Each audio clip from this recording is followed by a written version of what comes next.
इन बुनियादी हुकूक को किस तरह खत्म किया जाए। जुडिशल वर्डिक्ट के जरिए फैसले के जरिए इसको खत्म किया जा चुका है। उन्होंने एक जुमला कहा कि 10% से ज्यादा अख्तियार किए जा चुके हैं। उस वक्त तक बीजेपी की सरकारें नहीं बनी, कर्नाटका में उनकी सरकार नहीं, यूपी में उनकी सरकार नहीं, मरकज में भी उनकी सरकार नहीं बनी। उस वक्त की बात। अब तो उनकी कई रियासतों में सरकार है, मरकज में सरकार है। खुलेआम आरएसएस के लोगों के यहाँ जो फैसले होते हैं, जो डॉक्यूमेंटेशन होता है, उस पर होम मिनिस्ट्री अमल करती है। ये सीरियस हालात हैं। अब इनका मुकाबला करने के लिए अगर हम तैयार हैं तो हमें होना पड़ेगा। ये महसूस करते हैं कि जुडिशरी और पुलिस और एडमिनिस्ट्रेशन की तरफ से हो रहा है। मामला सिर्फ इतना सादा नहीं है। मुझे जब 2001 में जेल में डाला तो जेल की लाइब्रेरी में कंबल पड़े हुए थे, किताबें नीचे दबी हुई थी। मुझे मुताले का मौका इतना नहीं मिला था जो जेल में हमें 13 महीने में मिला। तो आरएसएस की कुछ किताबें जो कंबलों के नीचे पड़ी थी उनको निकाल के पढ़ना शुरू किया। और पहली मर्तबा ये मुझे एहसास हुआ कि मुसोलिनी और हिटलर ने जो किया था उसका मंसूबा इन लोगों ने पहले बना लिया था, लेकिन वो कंबल के नीचे दबा हुआ है, कभी भी बाहर आ सकता है। उसके बाद मैं इस नतीजे में पहुंचा कि अब कुछ लोगों को अपने आराम और चैन की ज़िंदगी को खैर बात कहते हुए कुछ न कुछ करना पड़ेगा। जब एक समाजी कारकुन को पुलिस कस्टडी में मार दिया गया तो शुएब साहब की सरबराही में हम लोग आजमगढ़ गए और तदफीन के बाद जब फजर के बाद इनके घर पहुँचे तो वह कुछ करना चाहिए। वो तो दफन करके आ गए हम लोग, दूसरा भी जेल में है। तो इनके घर पे ही 4 लोग थे हम लोग। एक साहब वो कांग्रेस में चले गए हैं, एक इखलाक चिश्ती गाड़ी चला रहे थे, शुएब भाई और मैं। मेरे ख्याल में राजू यादव नहीं था उसमें। तो हम लोगों ने तय किया कि हम कल से ही तखत डाल के विधानसभा के सामने बैठ जाते हैं। बहरहाल आपकी दी हुई हिम्मत से, आपकी सरबराही में हम लोगों ने एक धरने का सिलसिला शुरू कर दिया। बड़ा दबाव पड़ा कि ये धरना क्यों कर रहे हो।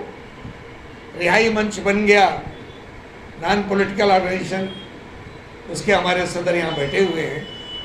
इनकी क़यादत और सरबराही में धरना 122 दिन लगातार उत्तर प्रदेश में चला। जो तारीख 122 दिन पूरे मुल्क में कोई धरना नहीं चला, लगातार विदाउट ब्रेक। ईद वाले दिन भी धरना, ईद उल अज़हा की छुट्टी उस दिन भी धरना था। बहरहाल उससे हमें लोग ये अंदाज़ा हुआ कि कुछ किया जा सकता है। लेकिन उसके बाद मुजफ्फरनगर में कुछ तशद्दुद हो गया, हालात ऐसे हुए कि धरना, और फिर वो धरने की जो हमारी डिमांड थी जुडिशियल इंक्वायरी कमीशन बनाया जाए, वो भी हो गया। और निवेश कमीशन बनाया हुकूमत ने, रिपोर्ट भी आ गई और असेंबली के पटल में टेबल भी कर दी गई और रिपोर्ट शुएब भाई के जरिए हम लोगों को पढ़ने को भी मिल गई। तो हुआ कि हमारे पास एक जुडिशियल एविडेंस आ गया है जाति के खिलाफ। तो अब इस धरने को कंटिन्यू रखने का कोई जवाब नहीं है। हम लोग मुजफ्फरनगर तरफ चले गए। लेकिन ये यूपी की तारीख में किया कि हम बीजेपी की हुकूमत के दौरान या बीएसपी की हुकूमत दौरान किए गए जुल्म के ख़िलाफ़ अगर सड़क पर उतरते हैं तो मिल्लत उसकी तायद में खड़े होने के लिए तैयार है। लेकिन बाद में ऐसा हुआ कि हमारे कुछ लोग जो मिली जमातों के सरबराह भी हैं, अपने को दीनी जमात भी कहते हैं, उसमें एक जमात तो मुस्तस्ना है, अल्हम्दुलिल्लाह वो पीठ नहीं दिखाती है, लेकिन बकिया बहुत से लोगों ने हौसला शिकनी करना शुरू कर दिया और एक पौध खड़ी की गई एडमिशन के ज़रिए। वो पौध ये थी कि कानपुर में जो काजी एक्ट डिमॉलिश हो चुका है यूपी में, इंडिया में अब नहीं है, कानपुर में बड़े बड़े शहरों में यूपी में सो काल काजियान शहर खड़े किए गए जो एडमिनिस्ट्रेशन के बाकायदा आवाम को खामोश करने और एडमिनिस्ट्रेशन की हरकतों को या हुकूमत की हरकतों को जस्टिफाई करने का मोहरा बनाए गए। और वो पूरे यूपी में तकरीबन हर शहर में हो गया है। मुअज़्ज़िज़ सफ़ेद पोश हैं, गाड़ी घोड़े से चलते हैं, बड़ी मस्जिद का मेंबर उनके कब्जे में है, जुमे का खुतबा भी करने का उनको अख्तियार है देने का, बहरहाल वो है। तो इसके वजह से आम इंसान, आम लोग उनकी तरफ देखने लगे। बहुत सी जगहों में उसमें कुछ पर्सनल बोर्ड के मेंबर भी हैं, कहीं कहीं वो, बहरहाल हमें कहना पड़ता है, ऐसे लोग भी हैं। एक बड़ी जिम्मेदार तंजीम में भी पहुंच गए हैं लोग। ऐसे लोगों से हमें बहुत नुकसान पहुंच रहा है कि हम उन्हें एक्सपोज नहीं करते कि हम मिली वहदत या मिलत में इंतशार पैदा होगा। लेकिन अब वक्त आ गया है, इसलिए कि तय है कि अगर ये फासिस्ट अनासिर मुल्क से नहीं जाते तो भारत, मुस्लिम मुक्त भारत उनका सपना है। उसको उन्होंने पेन डाउन कर रखा है, किताबों में लिख रखा है। और बीजेपी नहीं, मैं कहता हूँ आरएसएस का हुक्मरानी के ओहदे पर बैठा हुआ इंसान, चाहे चीफ मिनिस्टर हो, होम मिनिस्टर हो, वो कहता है कि ये किताबें हमारी बाइबल है, हम इसके तो कार्यकर्ता हैं, हम इसके कारसेवक हैं, इस पर अमल करना, क्रियान्वयन करना, इम्प्लीमेंट करना हमारी जिम्मेदारी है। ये बेहयाई के साथ, ढिठाई के साथ कहते हैं। उसके बाद हम कहते हैं, वो कहते हैं कि मुल्क हमारा डेमोक्रेटिक कंट्री है। सही बात यह है कि डेमोक्रेटिक राइट्स अब हमारे जुडिशरी के अंडर में भी प्रोटेक्टेड नहीं हैं। जैसा कहा नौजवान ने, हमारे एपीसीआर के सेक्रेटरी ने, कि अब एक ही रास्ता है कि कुछ लोग खड़े हों मुल्क में, जमाती तासुब से ऊपर उठे और आवाम को बेदार करने के लिए अपनी ज़िंदगी को लगाएं। अगर आवाम बेदार होती है, खालिस मुसलमान इस काम को अंजाम दे सकेंगे, मुझे इस पर डाउट है।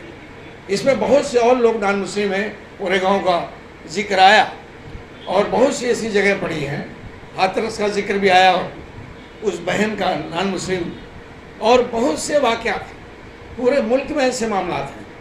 बेचैनी है, लेकिन ये काम जैसे 1857 में मुसलमानों ने लीड किया था, आगे बढ़े थे, हमारी बहनों ने सीए के खिलाफ आंदोलन खड़ा किया, निकली बाहर, और जंग आज़ादी में जिस तरह हमारे बुज़ुर्गों उलमा ने काम किया, जिम्मेदारी पूरी की, अब वो वक्त है, अब इंतज़ार करने का टाइम हमारे पास नहीं है।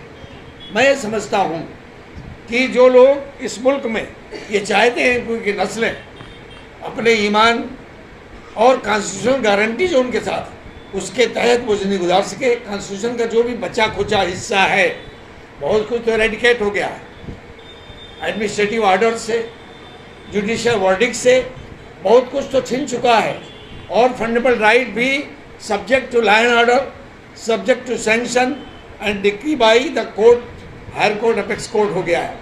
एब्सोल्यूट ये पावर रहा नहीं, इसके बहाने से वो तकरीबन छिन गया है। हम बातें करते हैं कि फंडामेंटल राइट्स जो हैं वो मुल्क की मेजॉरिटी, मुल्क की अक्सरियत भी किसी जमात के पास आ जाए तो नहीं छीन सकती, नहीं खत्म कर सकती। ये स्पिरिट है हमारे दस्तूर की, लेकिन अमलन ऐसा नहीं है। मुझे याद है एक मीटिंग 1998 की, काजी साहब हयात थे, काजी मुजफ्फर कासमी साहब रहमतुल्लाह अलैह, और सेक्रेटरी जनरल थे मिली काउंसिल के। एक नशिस्त हुई थी, उसमें एक बहुत जिम्मेदार, अपेक्स कोर्ट का सबसे बड़ा जिम्मेदार मशवरे में शामिल थे। 8-10 जिम्मेदार थे, मैं भी कारकुन के नाते कुछ बड़ों के साथ बैठा हुआ था। तो उस जिम्मेदार ने कहा कि हमें खुशफहमी में नहीं रहना चाहिए कि मुल्क में दस्तूर है, हमारे right to express, right to organise, right to have certain faith and in practice and propagate, ये बाकी ऐसा कुछ नहीं है। मैं बहुत सी जुडिशियल प्रोसीडिंग्स का मैंने खुद प्रोसाइड किया, मेरे जो मातहत उन्होंने किया हाई कोर्ट्स में, सुप्रीम कोर्ट में, और डिस्ट्रिक्ट कोर्ट में होता ही रहता है। वो सब के सब एक ख़ास ट्रेनिंग लेके आए हुए लोग हैं, इनका काम ही यही है कि इन बुनियादी हुकूक को किस तरह ख़त्म किया जाए, और जुडिशल वर्डिक्ट के ज़रिए, अदलिया फैसले के ज़रिए इसको ख़त्म किया जा चुका है। उन्होंने एक जुमला कहा कि 10% से ज़्यादा अख्तियारात ख़त्म किए जा चुके हैं अब तक। उस वक्त तक बीजेपी की सरकारें नहीं बनी थी, कर्नाटका में उनकी सरकार नहीं थी, यूपी में उनकी सरकार नहीं थी, मरकज़ में भी उनकी सरकार नहीं बनी थी। ये उस वक्त की बात है। अब तो उनकी कई रियासतों में सरकार है, मरकज़ में सरकार है, और खुलेआम आरएसएस के लोगों के यहाँ जो फैसले होते हैं, जो डॉक्यूमेंटेशन होता है, उस पर होम मिनिस्ट्री अमल करती है। ये सीरियस हालात हैं। अब इनका मुकाबला करने के लिए अगर हम तैयार हैं तो हमें खड़ा होना पड़ेगा, हमें इसके लिए कुछ न कुछ मैकेनिज़्म बनाना पड़ेगा। वो क्या होगा मैं उसकी सलाहियत नहीं रखता हूँ, लेकिन कारकुन की हैसियत से, क्योंकि मैंने भी देखा है जेल के अंदर रहकर, मुझे भी बहुत दिन रखने के लिए NSA नहीं लगा था, तो उन्होंने एक जेल में खुदकुशी को मर्डर की शक्ल दी और मेरा नाम लिया और बाकायदा कहा। एक यादव जो आया था मुझे वारंट भी सर्व करने, वो 6-7 बच्चियों का बात था और उसका कोई लड़का नहीं था। वो फतेहगढ़ का कोतवाल था, क्योंकि मर्डर की शक्ल दी थी, खुदकुशी को 302 में उसको रजिस्टर किया था। तो उसने कहा सबको हटाकर कि आपका 302 में कुछ होगा नहीं, लेकिन हम बच्चियों के परवरिश के लिए मजबूर हैं। हमें कहा गया बुलाकर कि तूने अगर इनको वारंट भी सर्व न किया तो तुझे सस्पेंड कर दिया जाएगा। इसलिए मैं आया हूँ और आंसुओं के साथ उसने मुझे वारंट भी सर्व किया, मैंने सिग्नेचर किया, लेकिन उसने एविडेंस को कोरोबोरेट नहीं किया। पब्लिक एविडेंस ऐसे नहीं रखे जिसमें मैं 302 में बरी हो गया। आप यहाँ कानूनदा बैठे हुए हैं, आप जानते हैं कि जेल में जो मर्डर होता है या जेल में जो मर्डर का इल्ज़ाम लगाया जाता है, उसका मकसद हैंग करना होता है, उस केस को हैंग करना होता है। लेकिन जाको राखे साइयाँ, मुझे अल्लाह ताला को बाकी रखना था कि मेरा क्लास फेलो, जो लॉ में मेरा क्लास फेलो था 1974 में, वो ADJ होकर उस कोर्ट में आ गया जहाँ हमारा ट्रायल चल रहा था। जब मैं गया तो देखा ये तो हमारा क्लास फेलो बैठा है। उसने पहचान लिया मुझे। उस वक्त तो मेरी दाढ़ी सफ़ेद नहीं थी, मैं कम उम्र का था, 25 साल का रहा हूँगा। और उस वक्त जब मेरे पास हमारे खिलाफ ट्रायल चल रहा था तो दाढ़ी सफ़ेद पहचान गया। वो मेरे बारे में सुनता है, पढ़ता रहता होगा, देखता रहता होगा, तो उसने पहचान लिया। मैं वापस चला गया कानपुर, 140 किलोमीटर दूर, जहाँ ये मर्डर केस लगाया था। हमारे क्लास फेलो थे, उनसे कहा भाई वो फलां आ गया है ADJ होकर। अच्छा, वो आ गया है, ट्रायल कोर्ट का वही प्रिसाइड कर रहा है, चलते हैं। उसके घर गए हम लोग 7 बजे रात में, और जाने के बाद वो एडवोकेट हमारे साथी जो प्रैक्टिस करते हैं, मैं तो प्रैक्टिसिंग एडवोकेट नहीं, जाके बोले ऐसा ऐसा मामला है, सुलेमान भी आया हुआ है। बोले बाहर क्यों खड़ा है? मैं तो लिखी की ज़बान उस ज़माने की तालिब इल्मी की, बाहर क्यों खड़ा है? उसने कुछ बहुत मोहतात अंदाज में, एक बहुत बेतकल्लुफ़ हुई तो एक साला लफ्ज़ इस्तेमाल करते हैं, साला बाहर क्यों खड़ा है? और गेट पे चले आए, बाहर क्यों खड़ा है? मैंने कहा भाई आप जज हो, मैं मुलजिम हूँ, आपके घर कैसे आ सकता हूँ अंदर? हाथ पकड़ा, ले गए अंदर, बातचीत की। उनको देखिए आपने एप्लीकेशन दी है डिस्चार्ज करने की, मेरे आते ही बहुत अच्छा वकील किया आपने, डिस्चार्ज करने की मेरी हैसियत नहीं है, इसलिए मेरा प्रमोशन रुक जाएगा, इंक्वायरी बढ़ जाएगी। उस ज़माने में इनलैंड लेटर चलता था 20 पैसे का शायद। उसने कहा इनलैंड में कोई लिख देगा कंप्लेन हाई कोर्ट को, एडमिनिस्ट्रेटिव जस्टिस को, और इंक्वायरी बैठ जाएगी, मेरा सब रुक जाएगा। इसलिए मैंने फाइल देख ली है, तेरी शक्ल देखने के बाद ही बिल्कुल बेगुनाह है। कोई एविडेंस क्या कारपोरेटेड क्या कहलाता है वो लफ्ज़, आप टेक्निकल में तो कारपोरेशन क्या है, कारपोरेट नहीं हुआ तो मतलब उसका एविडेंस को इंडिपेंडेंट गवाह के ज़रिए तस्दीक नहीं हुई है, लिहाजा तुझे मैं बरी करूँगा। तो एविडेंस उस जो है वो उसके डे टू डे हेयरिंग भी करूँगा, हफ्ते में 2 बार बैठूँगा और मैं उसे करूँगा, गैराजी पर थोड़ा आते रहना।